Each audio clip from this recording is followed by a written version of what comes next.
Hi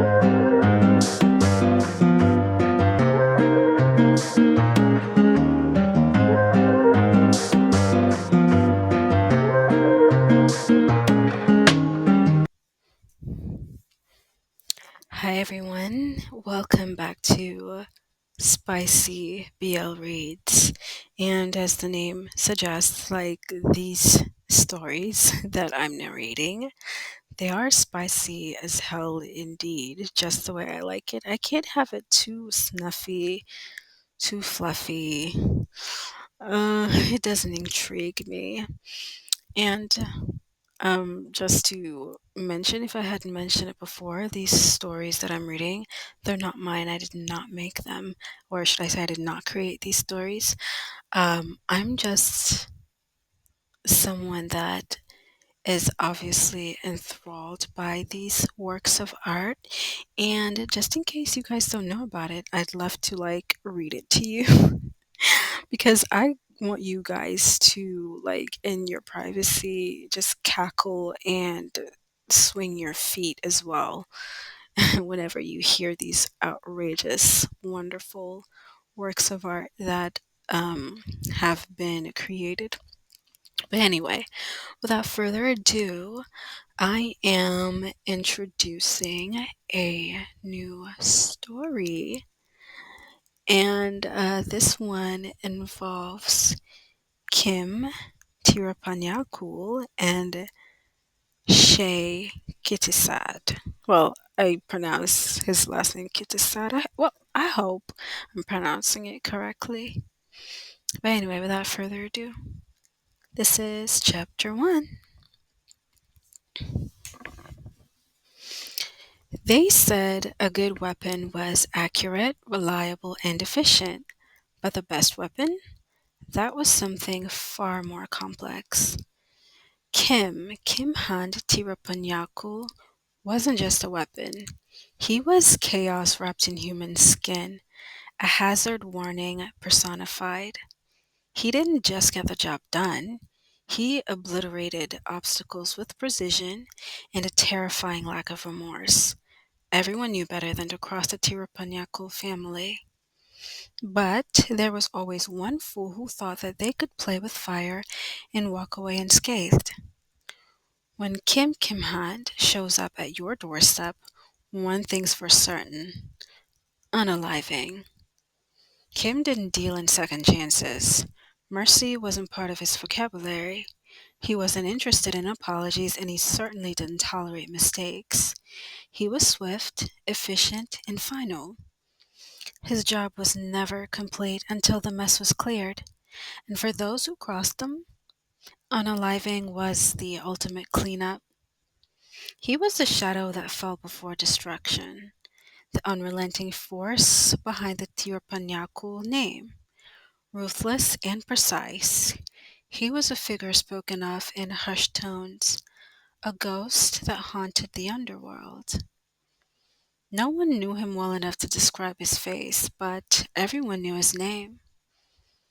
Kim did not waste his time on petty debts or minor offenders.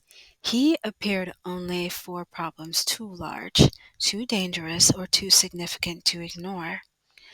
And when Kim Kim Hunt arrived, it wasn't a warning, it was the end. The apartment was a dim, suffocating box. The flickering bulb overhead cast sharp shadows across the cracked tiles, amplifying the tension that choked the air. The hum of the dying fluorescent light made the silence even heavier, as if the room itself were holding its breath. Ati Kitasat knelt on the floor, his face a mess of blood and bruises.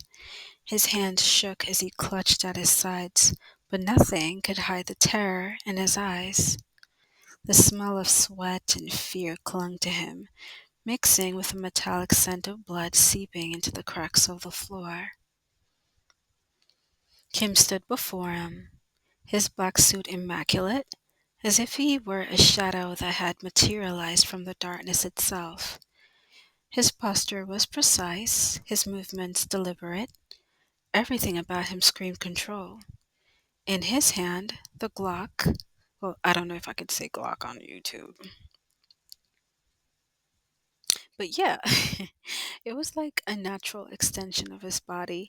He didn't need to hold it high, he didn't need to aim it with intent. It was simply there, ready, waiting.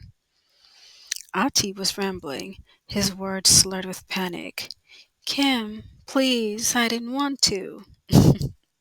Stop. Kim's voice sliced through the chaos like a blade, clean and unforgiving. Ati immediately fell silent, his trembling worsening under Kim's unrelenting stare. He could feel the weight of Kim's presence in every corner of the room, suffocating him, making him shrink into himself. He wasn't a man anymore. He was prey and Kim was the predator. Kim crouched down, his Glock rising to rest under Ati's jaw, the barrel pressed against his skin, cold and unforgiving. 3 million, Kim said, his voice low and measured. You stole 3 million from my family and gambled it away. Do you know what happens to people who steal from us?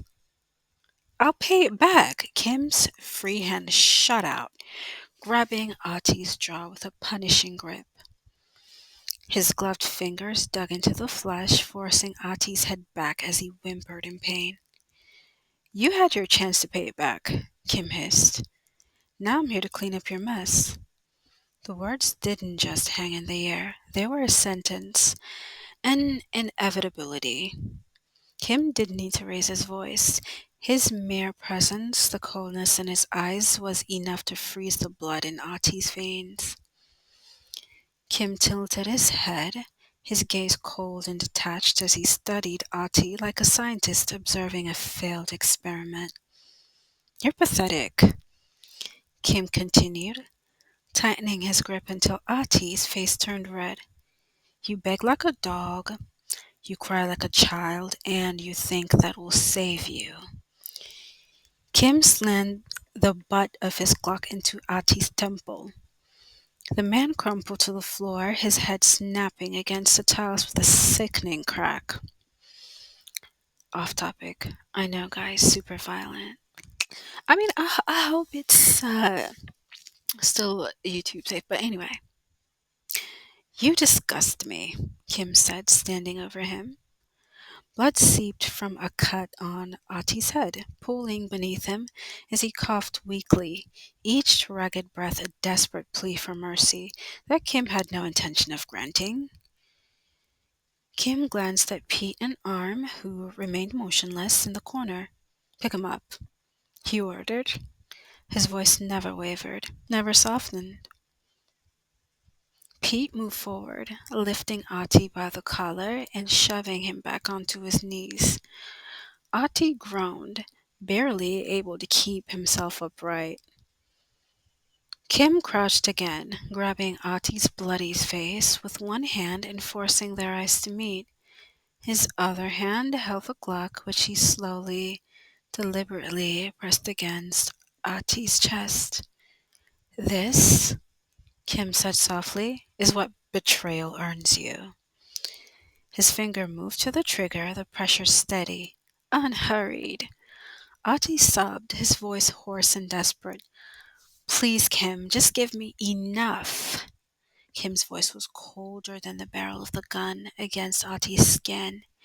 His expression remained impassive, as if this was nothing more than a routine task to him.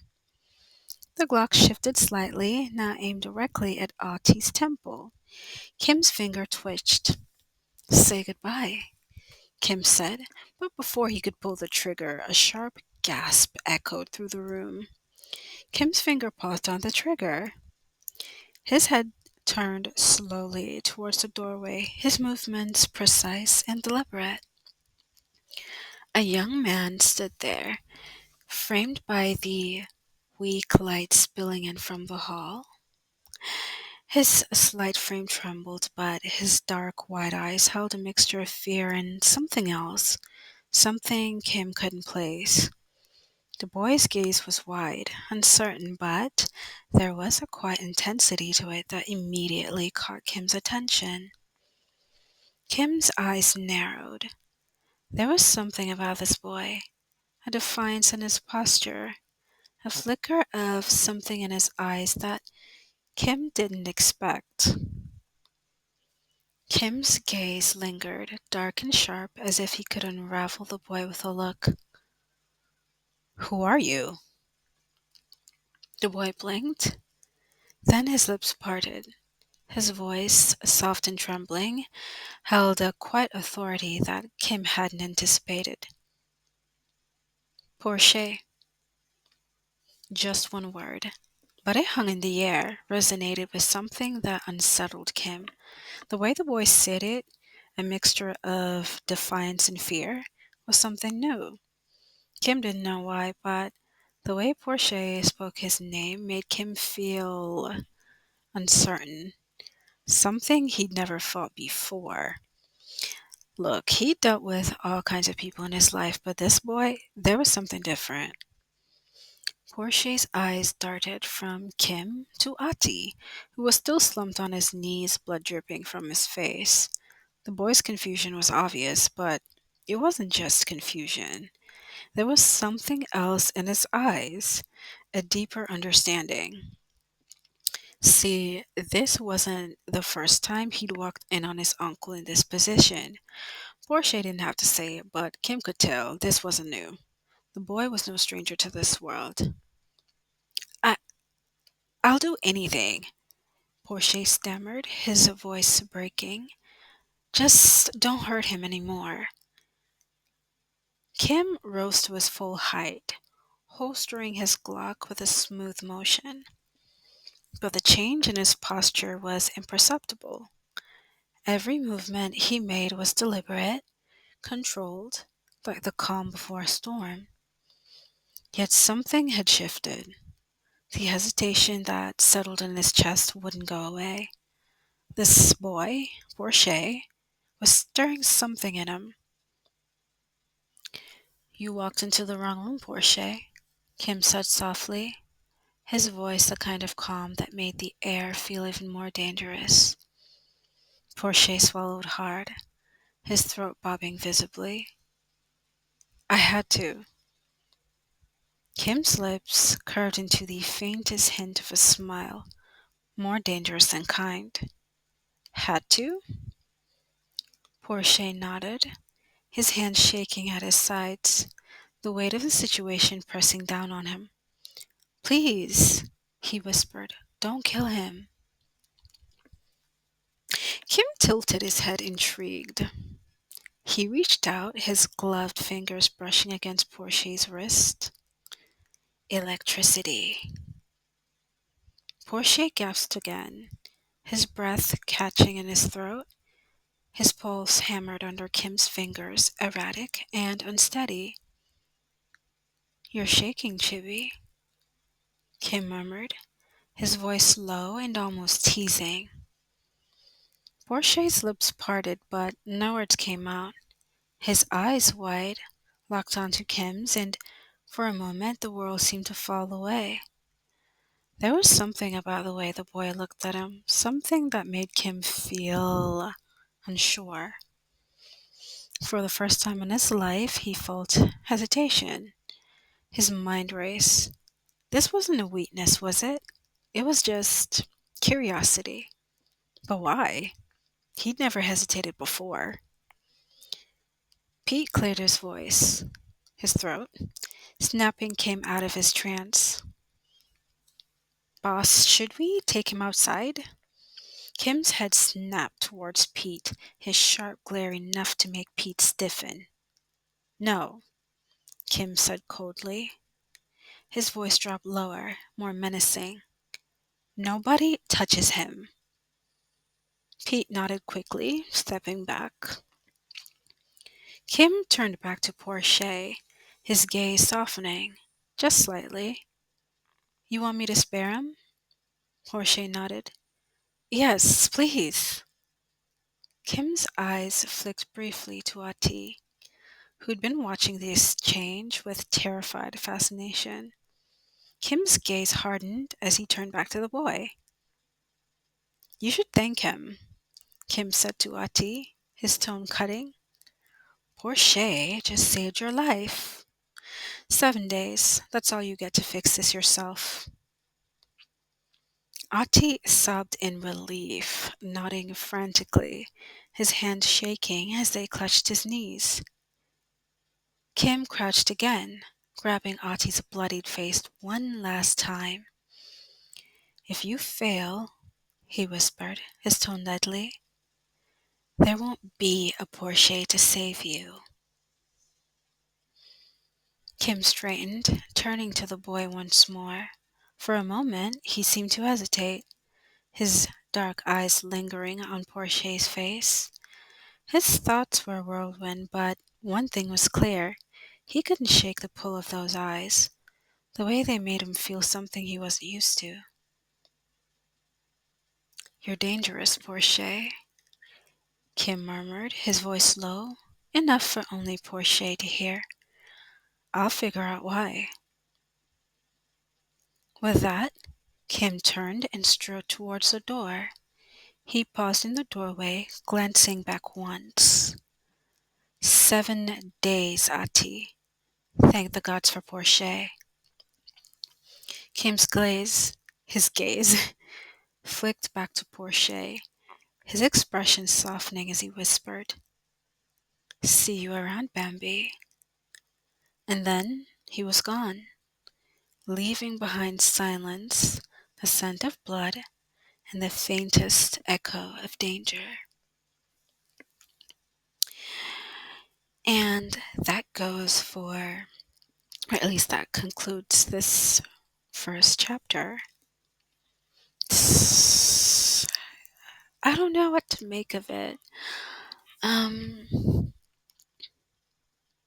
I'd say with this chapter, it wasn't that eventful to me, but of course, I recognize that this was just an introduction on who Kim is to other people, a hint of what line of work he's in, and how he handles people that interrupt or go against his business, if you will. Anyways, there are some talking points that I gathered throughout this chapter. And of course, as previously mentioned, one of the things that stood out was the complexity of Kim Hunt Tirapanyakul. Anyway, Kim is portrayed as like an unstoppable force. So he embodies like chaos and ruthlessness in the criminal underworld. And as you could guess, like he's a boss of some kind.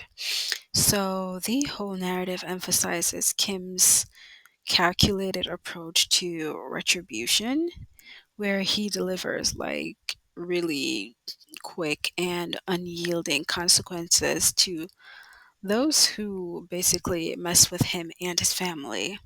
So obviously the setting, it shows like psychological atmosphere. It's like really intense and it's showcasing like fear and desperation in his victims, particularly in the scene with Ati Kitsat.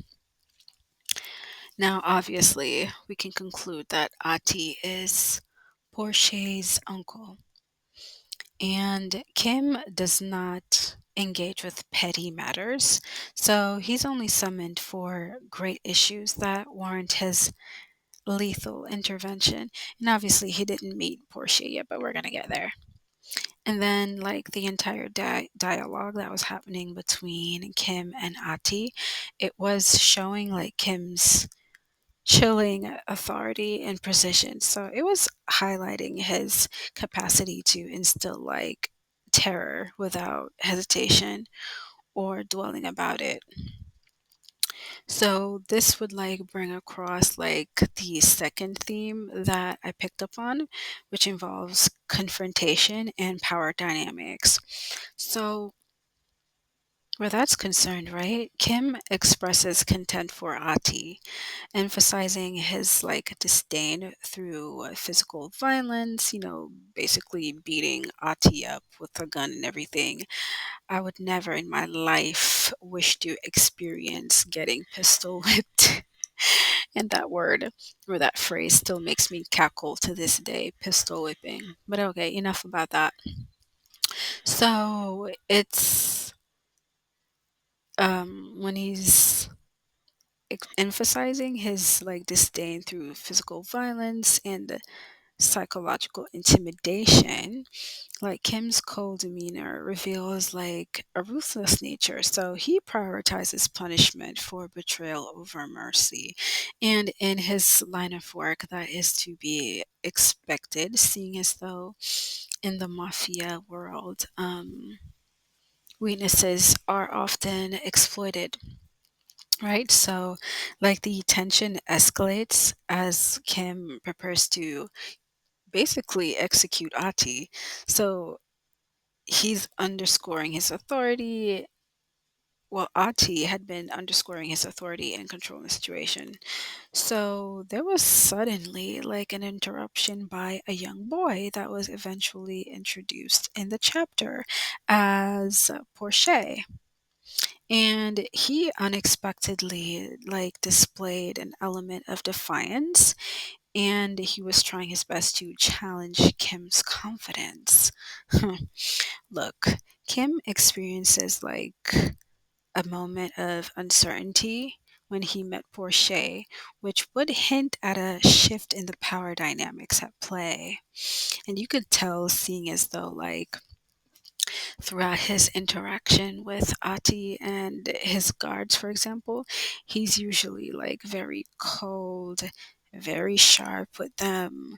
Like, you can tell that he runs a very tight ship. Like, he could crackle a whip in a room around those people and nobody would say Nathan to him. But anyway, you could see that there's a change in that kind of behavior to when he comes across Portia. When it comes to Portia, he's a little more softer, more accommodating. It's almost like he's coaxing Portia into treating Kim as though Kim's no one to be afraid of. Ironic, right? But yeah, that was it so far based on my observation when it comes to confrontation and power dynamics. And another thing that stood out, or another talking point that stood out, was like Portia's dilemma and Kim realizing that he's hesitating way too much when it comes to his reactions and responses to Portia. So, with that being said, right? Portia like finds himself in a tense situation with his uncle Ati being like injured. He walked in and saw his uncle on his knees, bloodied up in the temple and everything. So that would reveal like a history of violence and trauma in his life. So like in a moment of desperation, Portia was pleading with Kim to spare Ati, and he was a little too eager, in my opinion, to demonstrate his willingness to do anything to protect his uncle. The very uncle that was gambling too much and found himself into deep shit, basically. So that's when Kim realized that he was experiencing an unexpected sense of like hesitation and intrigue towards Portia. And it's making him have feelings that he's never encountered before. So, like, despite his cold demeanor, right? Like, Kim ultimately decides to give Ati a 7 whole days to come up with the money he needs to pay his debt and to right his wrongs. So it's giving a little bit of indication that Porsche's actions have saved him temporarily, which would or which did come up in the part where Kim was telling Ati basically count your fucking days. Like Porsche saved you. And that encounter, like, it hints at a complex relationship that would be budding between Kim and Portia, as well as the underlying dangers associated with their world. And then lastly, like the last point that I took from this chapter was when we were able to see a moment of departure.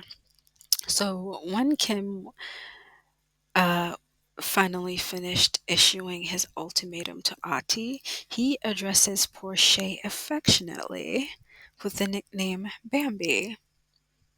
Hmm, right? And then his expression changes to like a softer demeanor before he leaves. Remember how earlier I was talking about how he's like really cold and calculated as hell with Ati and the bodyguards, which are his employees and presumably accompanies him, accompanies Kim on multiple missions, right? So the contrast was extremely stark when it came to how he was interacting with and looking at Portia.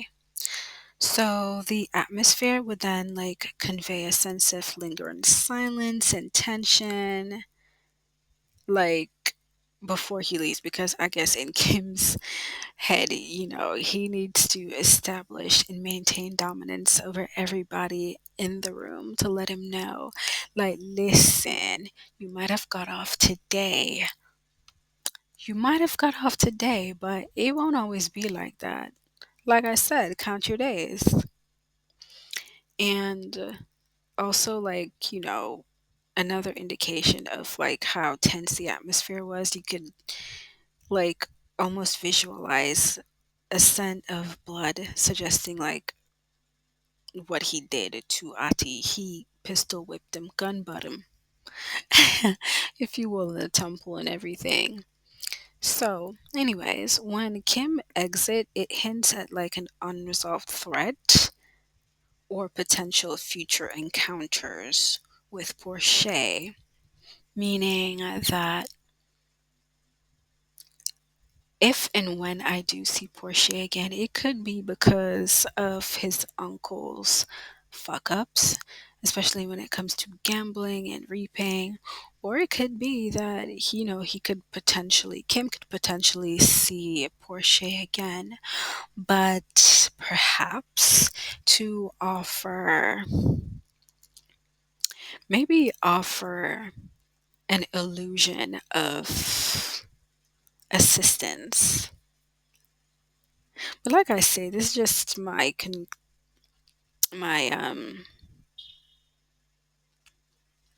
my conclusion of like the departing scene of Kim, and that also is like me coming up with an assumption about what's going to happen like further along the chapters ahead. Nonetheless, I don't know how it's gonna end. Who knows? Maybe he will come up and offer a fake proposal to Portia that, oh well, if you want to save your uncle, if you want me to spare his life, you need to do something for me, or I could offer to protect you, or something like that. Something tells me that he's going to want to trap Portia into obligation, if you will. But anyway, that's just my assumptions about what's to come next. And that's it for this first chapter of this new story. Let me know what you guys think of this chapter so far, this story so far, and I'll see you guys next time.